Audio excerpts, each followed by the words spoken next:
Welcome to Bare Lifestyle, the podcast where we speak up and speak out about all taboo topics to make them normal and acceptable. I'm your host, Simona Spark, a best-selling author, international speaker, transformational coach, and so many other things. Beyond anything else, I'm a woman who stopped following other people's rules and started creating my own. In this space, we are ready to get naked by stripping away insecurities and judgments and all kinds of limitations and reaching in for the essence of who we really are bare. Beautiful, authentic, real, and ever evolving. Please join the conversation by sharing with us your insights and your questions. You could email us directly to transformation@simonaspark.com, or you could DM us on Instagram at Simona Spark World. Thank you for joining me today. Let's begin.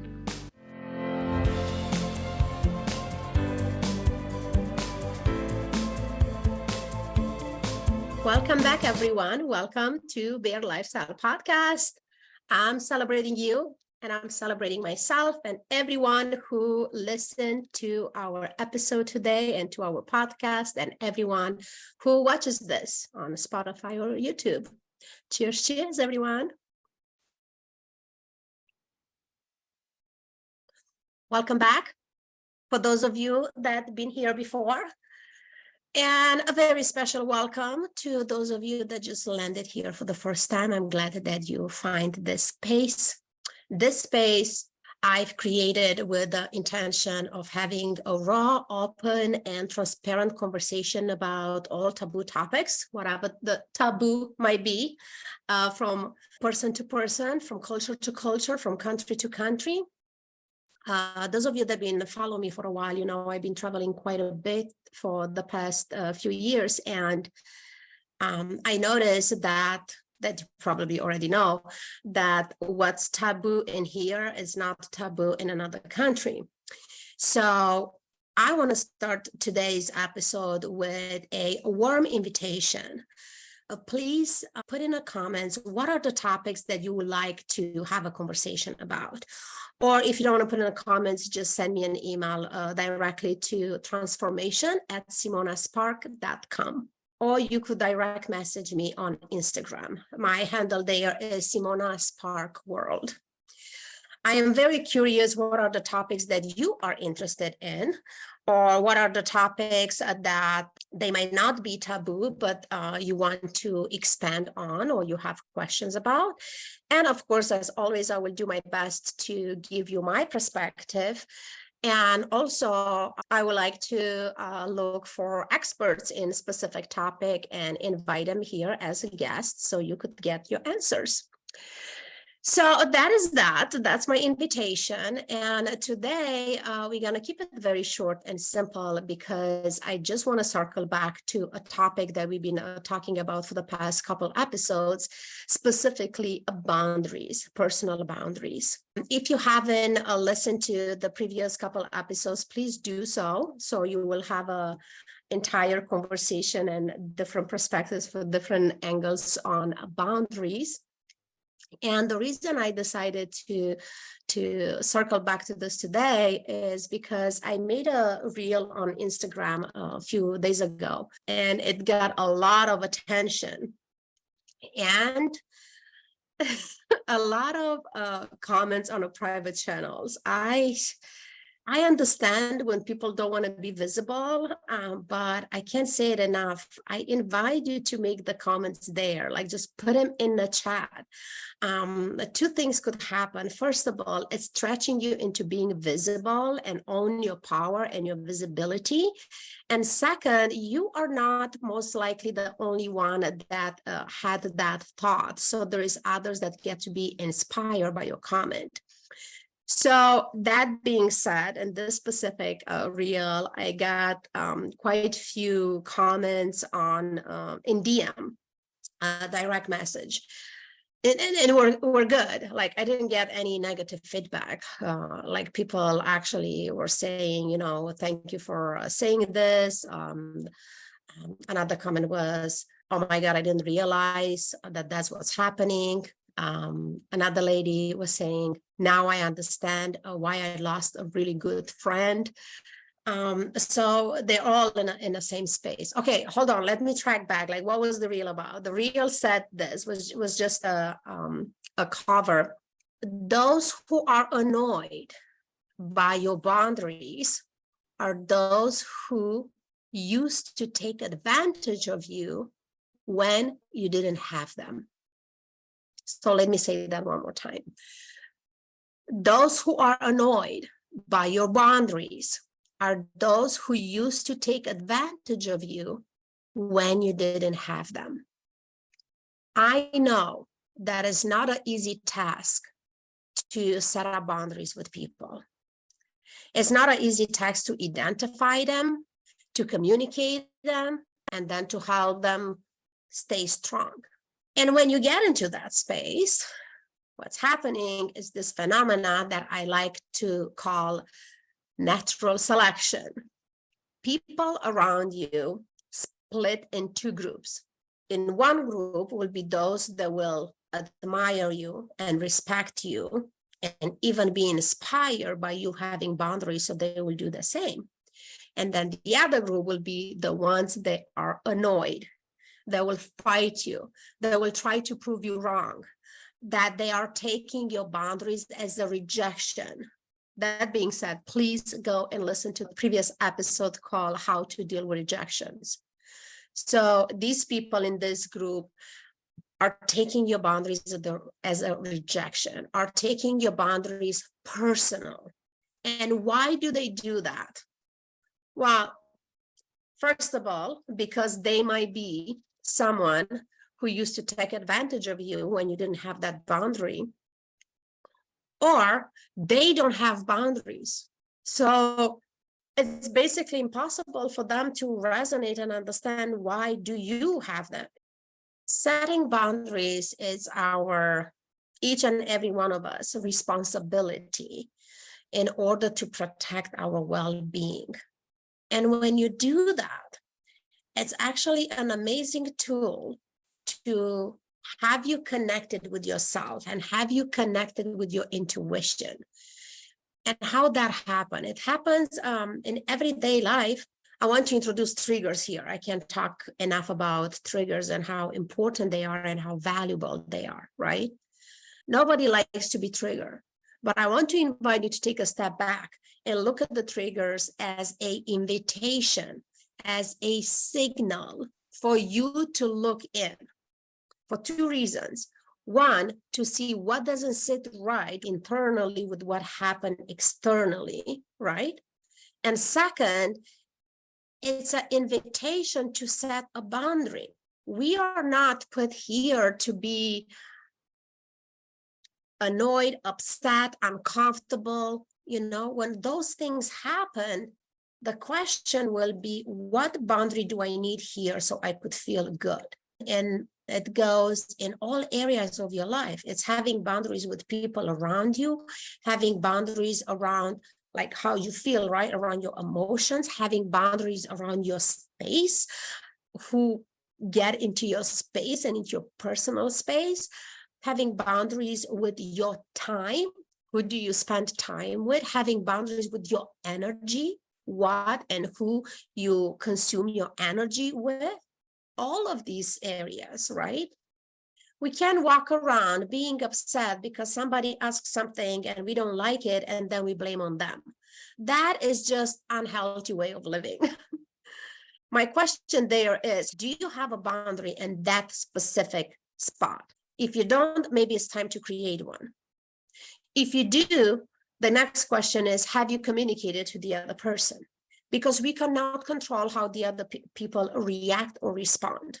The other day, I was very clear on my boundary to attacks with a person that was demanding something of me. And when I say demanding, it's literally asked me to do something without even please. And more than that, ask me to whatever I'm doing could wait. So not only that was rude, right? If I have to make a judgment, it was rude. Because it was not a request, was no please in there, it was just literally an order, right?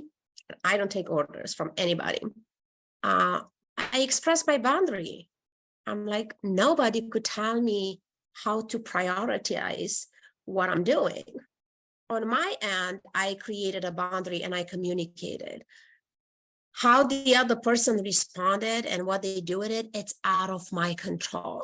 I could just sit there and watch the conversation, and the conversation went into calling me names and all kind of things, right? And that's okay, because as I said before, I don't get, did I get triggered? Yes, I get triggered because I didn't expect such a behavior for this particular person, but it can hurt me. And most importantly, it will not make me feel less about myself. It's not affecting who I am. It doesn't affect my worth. It doesn't affect anything about my whole being. So I get to step back and look. It's like, this is either a person that doesn't have boundaries, so therefore they cannot resonate with boundaries. They cannot respect other people's boundaries, right? And there's nothing I could do about it.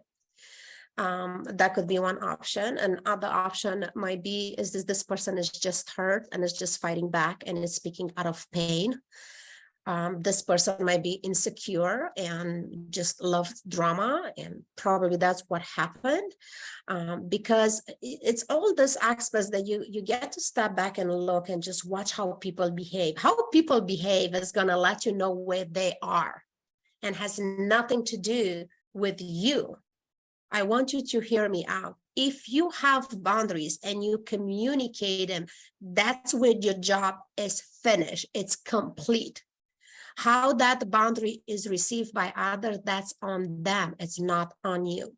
People will respond from where they are. They cannot respond from where they are not.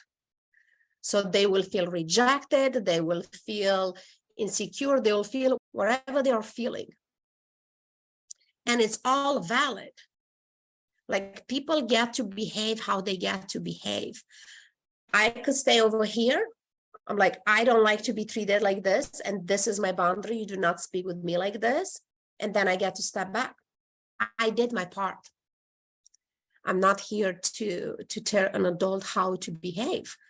My job is to present my boundaries. That has nothing to do with you.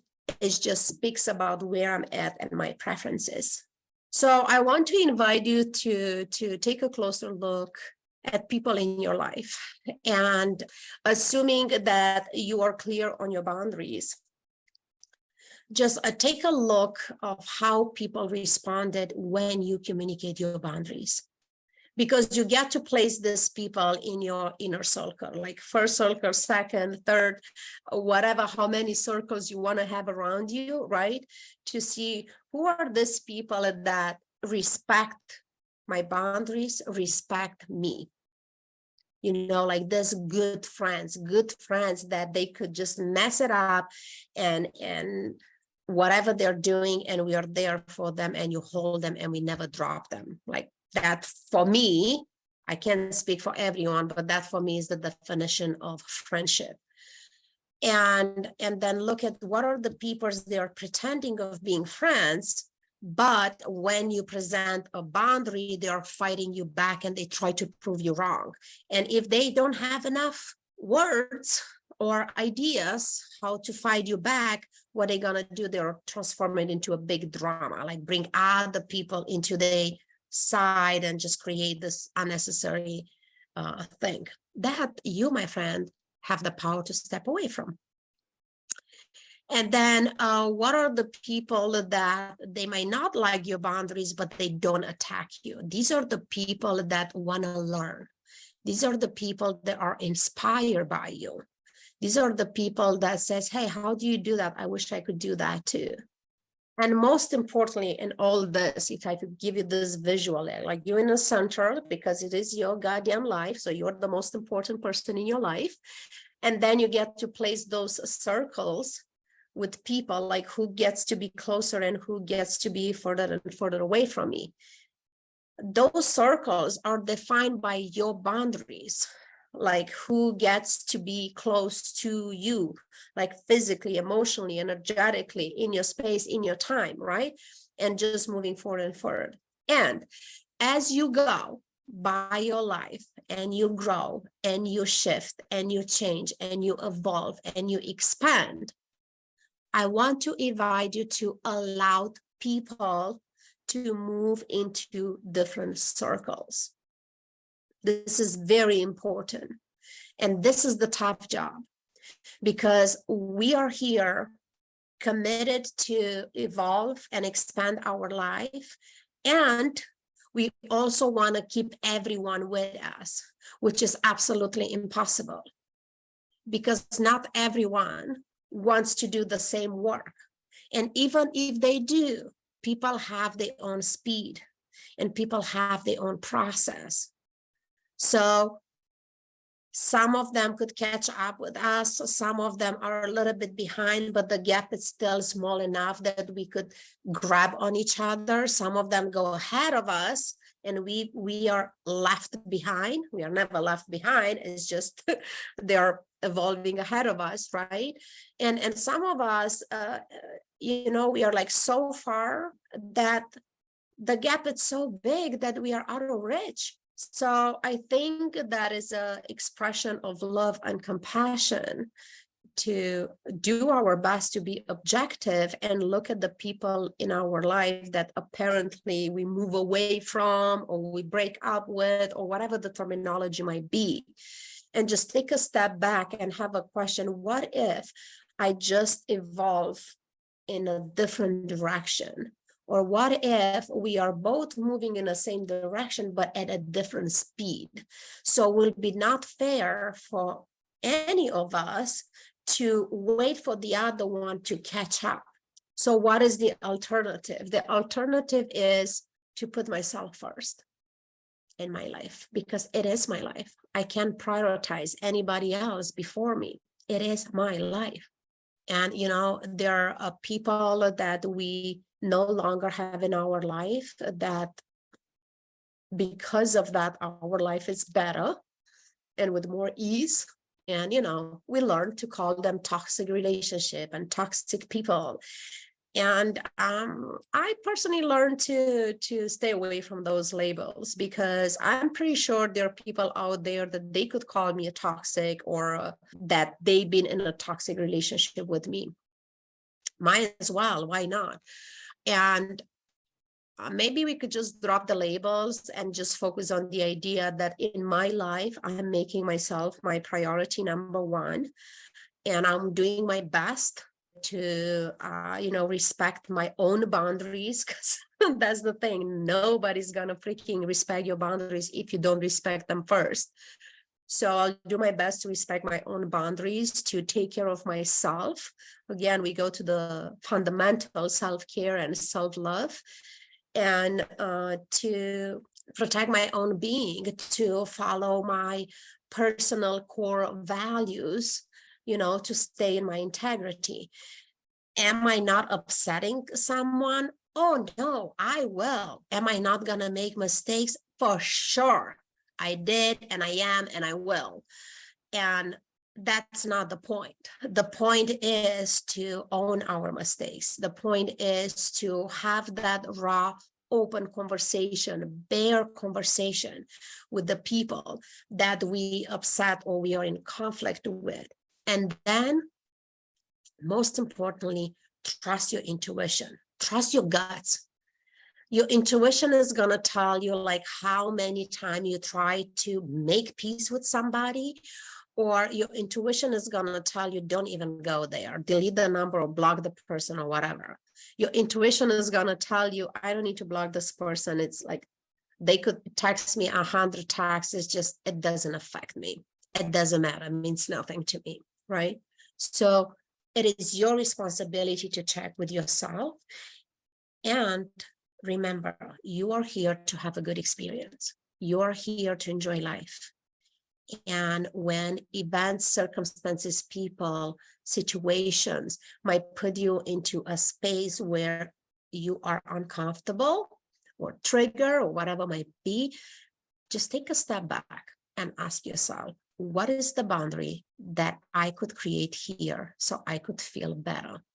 And second question, what it's inside me that doesn't sit right, that it's so disturbed by this external event. And if you do those two things, that is the foundation of inner work.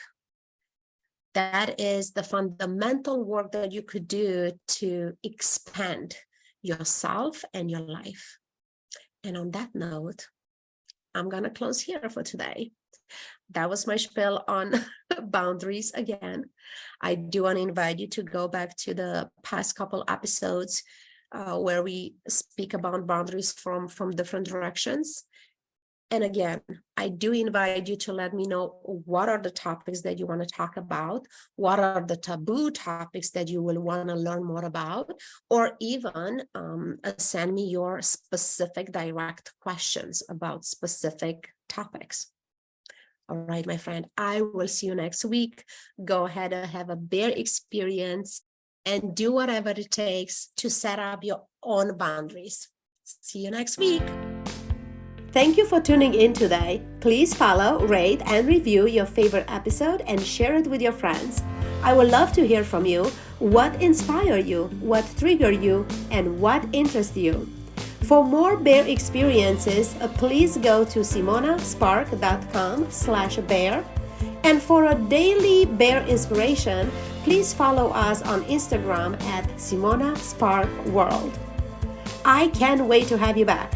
Until then, be bear, beautiful, authentic, real, and ever evolving. Lots of love, my friend.